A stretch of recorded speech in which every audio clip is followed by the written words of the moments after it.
With meticulous detail, Jesus predicted the destruction of Jerusalem, an event that took place almost 4 decades after his ascension. Not only does this prophecy verify his deity, it adds another very powerful piece of evidence to the case for the inspiration of the Bible. On one occasion, his disciples talked about the amazing architecture of the buildings of the temple. Jesus responded with a startling pronouncement. He said, "Do you not see these things? Assuredly I say to you, not one stone shall be left here upon another that shall not be thrown down." Well, surely Jesus' prediction would have shocked even his most faithful disciples. First, in the minds of the first century Jews, the Messiah was supposed to establish a new kingdom based in the capital city of Jerusalem. And second, the destruction of Jerusalem seemed virtually impossible because of its excellent military defensive position with high elevation and massive walls. So naturally, the disciples wanted more information. They said, "Tell us, when will these things be?" And in answer to their question, Jesus began to foretell events that would precede the destruction of Jerusalem. First, Jesus stated, "For false Christ and false prophets will arise and show great signs and wonders, so as to deceive, if possible, even the elect. See, I've told you beforehand." When we scour the pages of history between the years of AD 30 and AD 70, we find a host of impostors that verified Jesus' prophecy, including Theudas, Simon, an Egyptian who claimed to be the Son of God, Dostheus, and many others.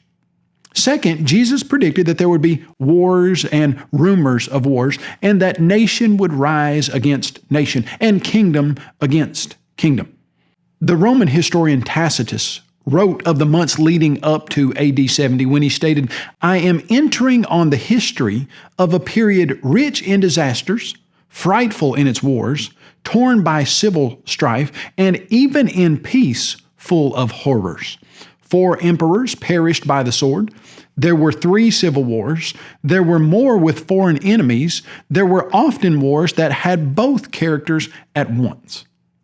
Third, Jesus foretold that there would be famines, pestilences, and earthquakes in various places. History couldn't be more abundantly clear that Jesus knew exactly what he was talking about. When recording the events from the year AD 51, Tacitus wrote, "This year witnessed many prodigies. Houses were flattened by repeated earthquakes. Further portents were seen in shortages of corn, resulting in famine. In this year, war broke out between Armenians and Iberians and seriously disturbed relations between Rome and Parthia." Fourth, Jesus predicted that his followers would be persecuted. The fulfillment of Jesus' prophecy on this point is so well documented, it hardly even needs verification. Among other testimony, the Roman historian Suetonius wrote that during the reign of Nero, punishments were also inflicted on the Christians, a sect professing a new and mischievous religious belief. And Tacitus added that Nero inflicted the most exquisite tortures on a class hated for their abominations, called Christians. Fifth, Jesus warned his followers, "But when you see Jerusalem surrounded by armies, then know that its desolation is near. Then let those in Judea flee to the mountains." Josephus, the Jewish historian, explained that the Roman general Cestius brought a massive Roman army to surround Jerusalem. But he didn't press his advantage. In fact, not only did he refuse to take the walls, he withdrew his entire army. The reader can almost hear Josephus' amazement as he wrote, "It then happened that Cestius recalled his soldiers from the place. Without having received any disgrace, he retired from the city without any reason in the world." From a military standpoint, Cestius' behavior was inexplicable. Now, it's important to remember that Josephus wasn't a Christian.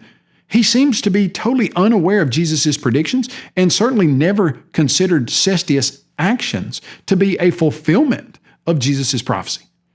Then we see that Cestius' retreat provided the perfect opportunity for Christians to flee the city, as Jesus had instructed them. History records that they did precisely that.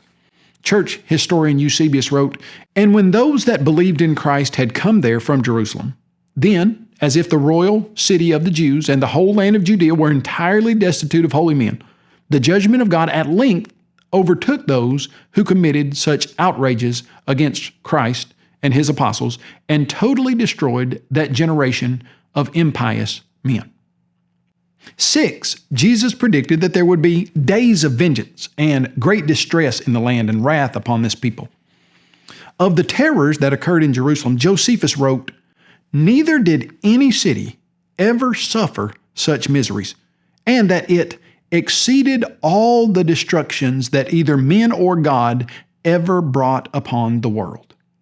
Jesus' description of great distress aptly expresses what horrors were experienced during the fall of Jerusalem. 7th, Jesus predicted the destruction of the temple and the physical buildings surrounding it. Again, Josephus provides a first-hand account of the destruction of the temple by the Roman armies. He detailed how Titus tried to stop his soldiers from destroying the remainder of the buildings, but he was unsuccessful. And when we turn to the field of archaeology, we find complete fulfillment of Jesus' prediction. Archaeologist Harold Mayer wrote, "We do not have any remains of the Herodian temple itself because of the devastating Roman destruction in AD 70. H.T. Frank noted, "Strictly speaking, the temple proper is not a matter of archaeological consideration, since only one stone from it and parts of another can be positively identified." Jesus' prediction of the fall of Jerusalem stands as one of the most amazingly accurate prophecies in all of history, and it adds another piece of evidence to confirm that Jesus is the Son of God.